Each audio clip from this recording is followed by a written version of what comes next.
എല്ലാം കാഴ്ചവെക്കാം ആശയം. എന്റെ മകനെ നിങ്ങൾക്കറിയാമോ, അവൻ എന്തു നന്നായി പഠിക്കുമെന്നോ? ലഹരിയുടെ അമിത ഉപയോഗം മൂലം അവനിപ്പോൾ ഒന്നും പഠിക്കുന്നില്ല. എന്റെ മകൻ ഒരു സ്പോർട്സ് താരമാകണമെന്നായിരുന്നു അവന്റെ ആഗ്രഹം. പക്ഷെ അവന്റെ മനോനില തെറ്റി അവൻ എങ്ങോട്ടോ ഓടിപ്പോയി. പറയൂ, നിങ്ങൾക്ക് അവനെ അറിയാമോ? പറയൂ. ഇത് നിങ്ങളുടെ കഥയാണ്. അല്ല, ഇത് നമ്മുടെ കഥയാണ്. ലഹരിയുടെ അമിത ഉപയോഗം മൂലം ദുരിതം അനുഭവിക്കുന്നവരുടെ കഥയാണ്.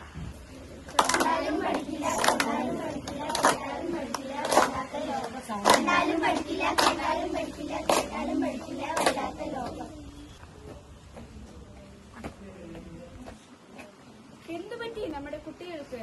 എന്തുപറ്റി നമ്മുടെ യുവാക്കൾക്ക്? എന്തുപറ്റി നമ്മുടെ സമൂഹത്തിന്? എന്താ എന്നെ നോക്കുന്ന? എന്നെ കണ്ടിട്ടുണ്ടോ? ഞാൻ നിങ്ങൾ ഉദ്ദേശിക്കുന്ന ആളല്ല. എനിക്കൊരു കച്ചവടമുണ്ട്. 100, 10,000, ലക്ഷക്കണക്കിന് വരുന്ന കച്ചവടം. പോരുന്ന എന്റെ കൂടെ പണത്തിന് മേലെ പരുന്നും പറക്കില്ല.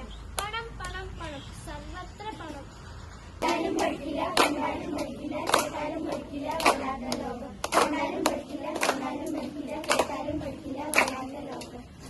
ഓ, മനസ്സിലായോ? ചിന്താശേഷിയും വിശുദ്ധിയും ശാരീരികശേഷിയും എല്ലാം തലമുറയെ നശിപ്പിക്കുന്ന മരണത്തിന്റെ വിത്ത്. ഇത് മരണത്തിന്റെ വിത്ത്. പോളിയോയും വസൂരിയും കോവിഡും ഒക്കെ തുരത്തി ഓടിച്ചവരാണ് നാം. സുന്ദരമായ കേരളം കെട്ടിപ്പടുത്തുയർത്തിയവർ. എന്നാൽ നക്ഷത്രങ്ങളെ തുടേണ്ട നമ്മുടെ കൗമാരക്കാരും യുവാക്കളും ഇന്ന് മദ്യത്തിന്റെയും മയക്കുമരുന്നിന്റെയും ലഹരിയിലും മുങ്ങിക്കൊളിച്ചുകൊണ്ടിരിക്കുകയാണ്. കഞ്ചാവ്, ഹാഷ്, മറ്റു പല രാസഗുളികളും നമ്മുടെ യുവതലമുറയ്ക്ക് നൽകി അവരുടെ നന്മയും മനുഷ്യത്വവും ജീവിതവും ഇല്ലാതാക്കുന്ന വ്യക്തികളെയും മാഫിയ സംഘങ്ങളെയും തിരിച്ചറിയേണ്ട സമയമായി.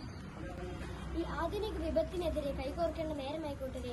അതെ, നമ്മുടെ സഹോദരങ്ങളെ നശിപ്പിക്കുന്ന, സമൂഹത്തെ തരിപ്പണമാക്കുന്ന ലഹരിക്കെതിരെ പോരാടേണ്ടത് ഓരോ വ്യക്തികളുടെയും കടമയാണ്, സമൂഹത്തിന്റെ കർത്തവ്യമാണ്.